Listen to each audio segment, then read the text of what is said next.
Hi everybody, my name is Jonas Ellerhauge, and in this little video I would like to demonstrate to you something that I've been working on for the past little over 2 years. It's a product or project, if you like, called Observe. It's developed and owned by Grondmij, or Grondmij, which is a Dutch engineering company. Once you log in, you have this dashboard that will take you to different modules of the system. And the module that I've been working on is this one over here. Kaart is the Dutch word for map. And it has been built using other components such as OpenLayers and GeoServer. So on the client side we have OpenLayers providing the mapping functionality, and on the server side we have GeoServer, which provides the services that we are showing in the map. And in fact, some of the layers in the map do not come from the backend directly from Observe, but from other third-party services on the internet, open services. So the background you see now is from the National Cadastre of the Netherlands.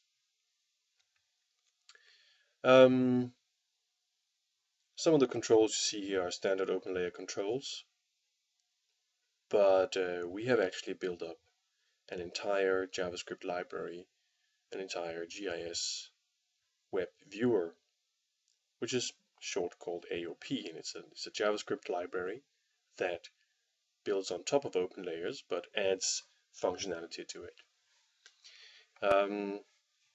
This pan zoom bar that you see here is pretty much as you know it from other mapping applications. Here is a layer switcher, but the layer switcher is actually slightly more advanced than the standard layer switch that you find in OpenLayers.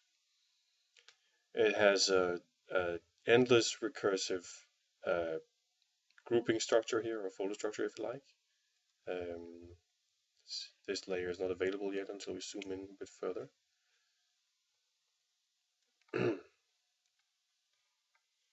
Now there you have it, the trees, and you can switch to other types. Now this is pretty basic mapping functionality, of course.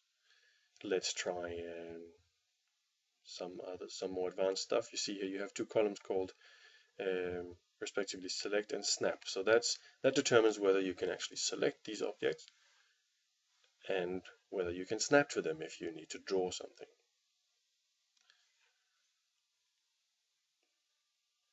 Up here is a panel showing buttons for tools, and these tools are modular. You can plug them in or not, and they're only loaded on request. I'll get back to the structure of this JavaScript library, but the core library is loaded with the page, and then the various tools are loaded once you click on them. Here's an editing tool. Let's say that we want to add something. We want to add grass, and the editing tool was started.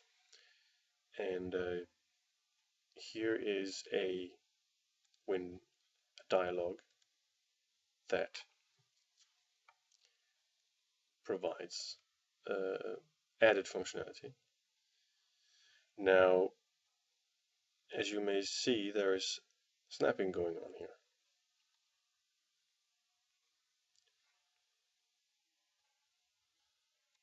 The way that works is that you may know that there are different types of web services. There are WFS services and WMS services, and the actual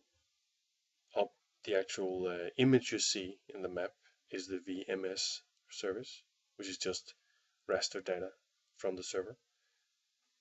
But the snapping takes place to the WFS service, which is invisible, but it's there, so the trees are there to making it possible to snap.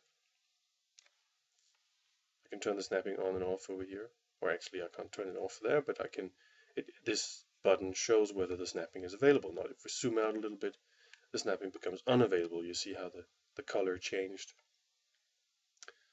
Let's zoom back in, and there you are.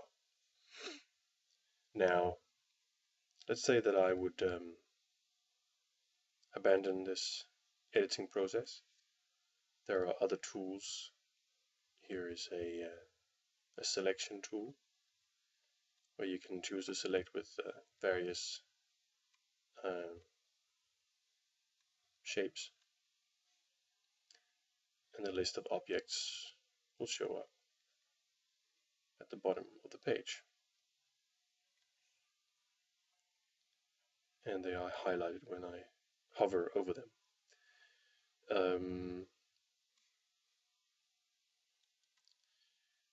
This entire framework with these buttons is something that I have coded myself into the AOP library.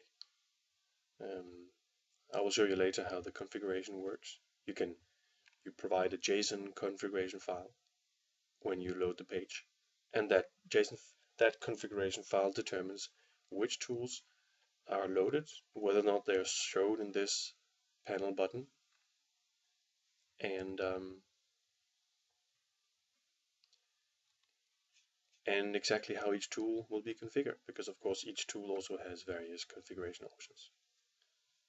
Here's a permalink that will provide you a link to this map.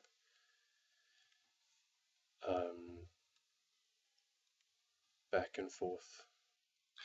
In addition to the GIS and mapping functionality, the AOP library also contains a variety of graphical user interface widgets, GUI widgets if you like.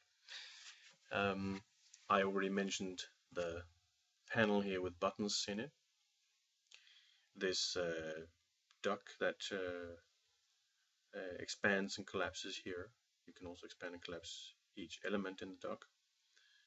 And the way that this pen and zoom bar moves forth and back is all controlled by the AOP library, adjusted each time that there is a change in the map. May I add also that these buttons are all designed by me personally through Adobe Fireworks.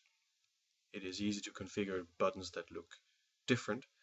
I've tried to adapt the look to the overall visual design of this application, but if you would use this library in another application, it would only be a question of changing the CSS style sheets, and you would have completely different buttons that would fit your needs. That was the end of this short introduction. I will stay tuned for other videos that will demonstrate other special features of this application.